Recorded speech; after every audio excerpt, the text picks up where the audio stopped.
जितिया व्रत, मातृत्व और बलिदान की अमर गाथा।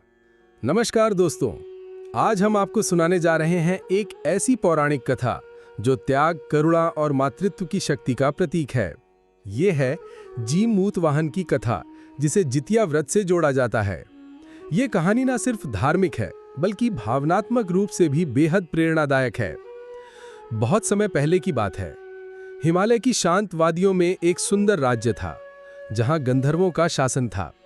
उस राज्य का राजा था जीमूतवाहन, एक ऐसा नाम जो आज भी त्याग, साहस और करुणा का प्रतीक माना जाता है। जीमूतवाहन बचपन से ही अलग था। जहां अन्य राजकुमार युद्ध कला, राजनीति और वैभव में रुचि रखते थे, वहीं जीमूतवाहन को धर्म, सेवा और परोपकार में आनंद आता था। जब वे युवावस्था में पहुंचे तो उन्होंने अपने छोटे भाई को राजगद्दी सौंप दी और स्वयं वन में जाकर अपने वृद्ध पिता की सेवा करने लगे। एक दिन जीमूतवाहन नर्मदा नदी के किनारे टहल रहे थे। हवा में हरियाली की खुशबू थी, पक्षी गा रहे थे और नदी की कलकल ध्वनि मन को शांत कर रही थी। तभी उन्होंने एक वृद्धा को देखा जो एक पेड़ के नीचे बैठी रो रही थी।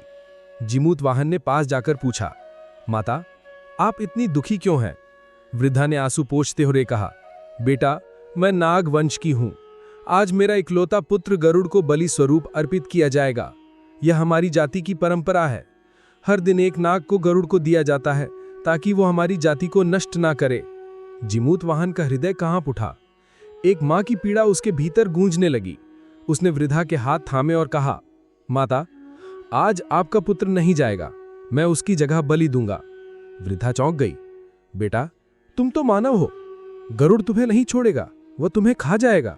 जीमूतवाहन मुस्कुराया, अगर किसी मां की गोद सूनी होने से बच जाए तो मेरा जीवन सफल हो जाएगा। अगले दिन जीमूतवाहन ने अपने शरीर को नाग की तरह ढक लिया और उस चट्टान पर लेट गए जहां गरुड़ प्रतिदिन नागों को उठाकर ले जाता था। सूरज की किरणें चट्टान पर पड़ रही थीं और जीमूतवाहन शांत भाव से लेटे थे, बिल्कुल तैयार। थोड़ी देर बाद गरुड़ आया। उसने जीमूतवाहन को देखा और उसे नाग समझकर उठाने लगा। लेकिन जैसे ही उसने उसे उठाया, उसे कुछ अजीब लगा। यह नाग तो डर नहीं रहा था, न ही संघर्ष कर रहा था। गरुड़ ने पूछा, तुम कौन हो? जीमूतवाहन ने शांत स्वर में उत्तर दिया, मैं गंधर्वराज जीमूतवाहन हूं। मैंने एक मां के बेटे को बचाने के लिए स्वयं को बलिदान के लिए प्रस्तुत किया है। गरुड़ स्तब्ध रह गया। उसने जीमूतवाहन की आंखों में देखा। वहां भय नहीं था, केवल करुणा थी। गरुड़ ने कहा, तुम्हारा बलिदान व्यर्थ नहीं जाएगा। आज से मैं नागों को बलि स्वरूप नहीं लूंगा। जीमूतवाहन मुस्कुराए। उनका उद्देश्य पूरा हो चुका था। इस स्मृति में माताओं ने एक व्रत की शुरुआत की, जितिया व्रत, जिसे जीवित पुत्रिका व्रत भी कहा जाता है। यह व्रत आश्विन मास के कृष्ण पक्ष की अष्टमी को रखा जाता है। माताएं अपने बच्चों की लंबी उम्र, सुख और सुरक्षा के लिए यह व्रत करती हैं। इस दिन वे बिना अन्न और जल के व्रत रखती हैं, भगवान जीमूतवाहन की पूजा करती हैं और उनकी कथा सुनती हैं। मिट्टी से गरुड़ और नाग की प्रतिमा बनाकर उन्हें पूजती हैं। नवमी तिथि को व्रत का पारण करती हैं। जीमूतवाहन की ये कथा केवल एक पौराणिक घटना नहीं है, यह एक जीवन दर्शन है। यह हमें सिखाती है कि सच्चा बलिदान वह होता है जो दूसरों के लिए किया जाए। एक माँ अपने बच्चे के लिए किसी भी सीमा तक जा सकती है और एक सच्चा राजा अपने प्रजा के लिए अपना जीवन भी न्यौछावर कर सकता है। आज भी जब कोई माँ जितिया व्रत करती है तो वह जीमूतवाहन के उस त्याग को याद करती है।